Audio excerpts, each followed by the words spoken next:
it! Welcome to SportsBIT. I'm Drew Martin. This is Teddy Covers. We are coming to you from Costa Rica. We got a packed show for you today. Let's get right into it. Teddy, we got big news from the UFC boxing world. We sure do. Here's a tweet. Boca Moda, ESPN.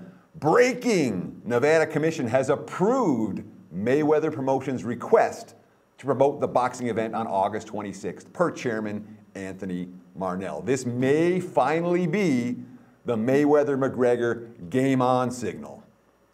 I mean, in what, Westgate just came out with odds. They got McGregor getting plus 650, Mayweather minus 1,000. You got to think, Teddy, if the rules were shifted, if this was a UFC rules, it would be McGregor pretty much flipped. I'd open him minus 2,000. And frankly, I wouldn't be surprised this line closes McGregor minus 2,000 because we're talking, Mayweather minus 2,000, big difference. McGregor, obviously the UFC advantage. Mayweather when it comes to boxing. You're talking about a guy that's 49-0. The one thing I'm a little bit concerned about laying the price with Mayweather, this fight's gonna make a whole lot of money, isn't it? Yeah, he's got to stay on that game of training. Well, the one thing you might want to think about is maybe a rematch. A rematch becomes a lot more interesting if Mayweather loses. I'm not saying Mayweather's dropping a fight. I'm just saying I'm not laying 1,000 with Floyd Mayweather. And again, I do expect this line to go up before it comes back down. Yeah, a couple interesting angles there. But let's look at a handful of bad beats, bad bets, bad results from the books from last night. Here's a really, really bad beat there. Oh, yeah, this is a tough one. Dodgers, Indians, under 8. Of course, the game lands 12. Well, it was 2-1 Dodgers in the 8th. It was 4-1 Dodgers in the 9th. And then the relievers, other than Miller and Jansen, allowed 7 runs between them. And then Cody Bellinger broken open with 2 home runs, including being the very rare lefty to hit one off of Andrew Miller. Here's a tweet from ESPN Stats and Info. Since Cody Bellinger debuted on April 25th, 17 home runs, most in MLB, and the Dodgers, 31-14. That's the best record in all of baseball during that span. Got a bad bet for you. Blue Jays open minus 135, closed minus 150 versus the Rays. Ended up losing the game 8-1. Rays came in without big bats, Kiermaier, Miller, Beckham, but showed their depth with 16 hits, jumped out 4-0, cruised to the easy victory from the 3rd inning on. Yeah, and of course, we have a bad for the books as well. And it's one of the same ones we talked about yesterday on SportsBIT. Twins Mariners, basically the same move. The steam on the over from 10 to 11. Again, second straight night. Second straight night, the books were rooting for rain very early, by the 3rd inning this time. Yesterday was the 4th inning. And then, of course, the second straight night, one team topped the total all by themselves. A very bad result for the house. How about this one, man? Eddie Rosario for the season. What do you got? You got a great tweet on that. Yeah, Eddie Rosario. This is a tweet from actually Ryan Spader. Eddie Rosario is the first 9-hole hitter with a 3-homer game since Trot Nixon was partying in July of 1999. Nice. And of course, I love the Prince references. Rosario's season, we're talking about a guy that was hitting 250 with 5 homers and 15 RBIs and 180 at-bats. And then last night goes 4 for 5 with 3 dingers and 5 ribbies. A night for the ages. And how about this? Great quote from, great tweet from Jason Stark. Strange but true, department. The Twins got 28 hits versus the Mariners last night. They played Seattle last week and didn't get 28 hits in the entire series. All right, we got big games. Rays, Blue Jays. Jays minus 145, total of 9. We got Odorizzi versus Liriano, and a quote here. We told you in bad bets that markets were all over the Blue Jays yesterday. And here, they come in again this morning from minus 130 to minus 145 already. Yeah, I mean, and this is one issue that I want to talk about. Because when you start looking at the pitcher versus the team, this is like handicapping 101. Pitcher versus team stats. A lot of people do that at a pretty basic level. Well, circa 2017, the pitcher versus the team, there's better stuff available. For example, you can find the pitcher versus individual batters. But in this instance, and we're talking about this matchup with Liriano versus Odorizzi, the Rays, as a team, seem to have figured out Francisco Liriano.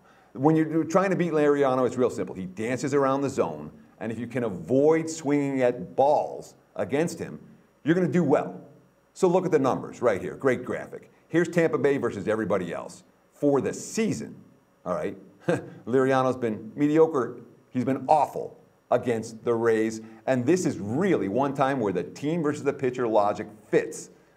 He's allowed 25 base runners in 9 innings against the Rays. And it's, in my mind, one of those stats you want to be aware of. I don't know Francisco Liriano is a particularly good matchup against Tampa Bay's relatively patient lineup.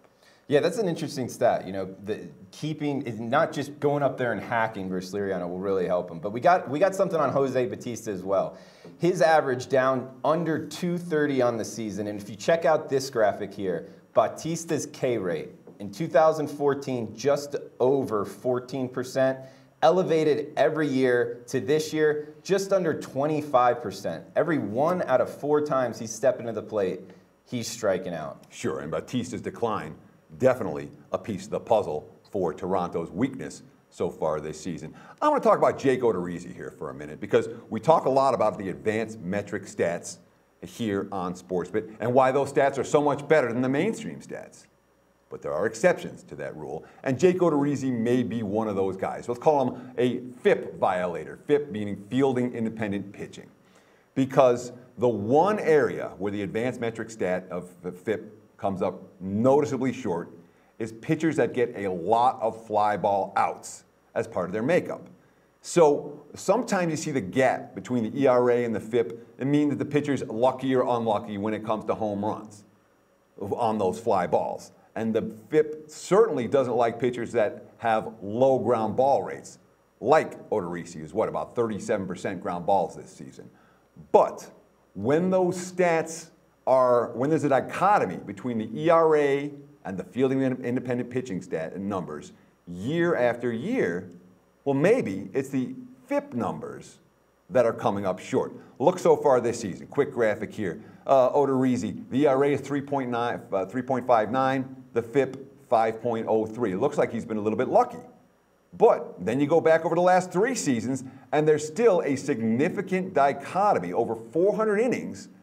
And we're talking about a guy, again, with a very low ground ball rate, but a guy who may be mispriced by the markets because they're looking at the advanced metric numbers when the advanced metric numbers aren't necessarily telling a true story.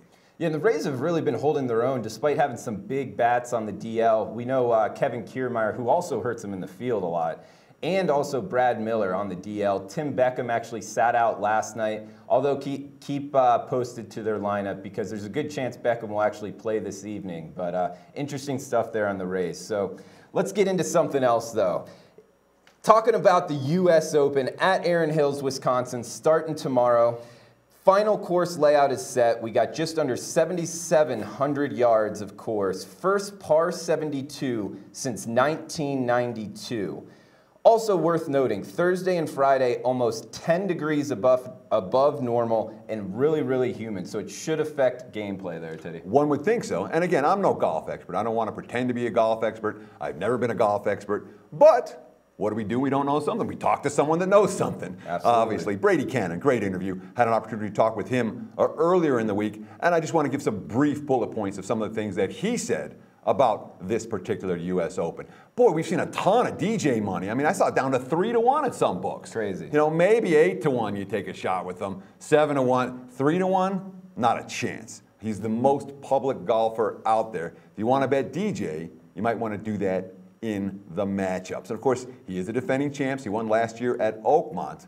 A couple guys that Brady was talking about, Jordan Spieth, Rory McIlroy, Jason Day, all guys who are playing better lately than they were early in the season. They may be worthy of a look, but more than anything else, when it comes to how the pros are going to bet the U.S. Open and golf in general, it's not about the long shot. So we're going to give you a long shot bet for the play of the day. It should be fun, and it'll be a nice cash if it comes through. But for the majority of U.S. Open action, it really is about the matchups. And that means golfer A versus golfer B. It's all hypothetical. They're not really playing against each other. The sportsbooks line them up, and I'll tell you, the wise guys knock them down. So Spieth, McIlroy, Day, 3 guys that Brady might be looking to back in some of these matchups. All right, Teddy, play of the daytime. Let's stay right here, U.S. Open. What we got? Well, I'm going to go with what Brady Cannon gave me. I thought it was a rock-solid analysis behind the selection. And again, it's a long shot. Ricky Fowler at 18-1, a guy whose game is in good form and a guy whose game sets up well for this particular course. 18-1, nice long shot if it hits. And again, we're not talking a ridiculous long shot, 60-1 or something like that, but a nice score if it hits. Let's take Ricky Fowler 18-1. That's our play of the day. Book it in. Thanks for watching SportsBIT from Costa Rica. Enjoy the games and best of luck. Hey guys, thanks for tuning in to our channel. Now we've put a lot of work into producing all these free videos, so please help us out and keep all our content free for you forever by simply liking, sharing, commenting and subscribing. Now not to mention a visit to our industry-leading website will warm the hearts of all our SBR employees, especially myself. Now the links are over there to the left, so do check those out. Thanks for watching.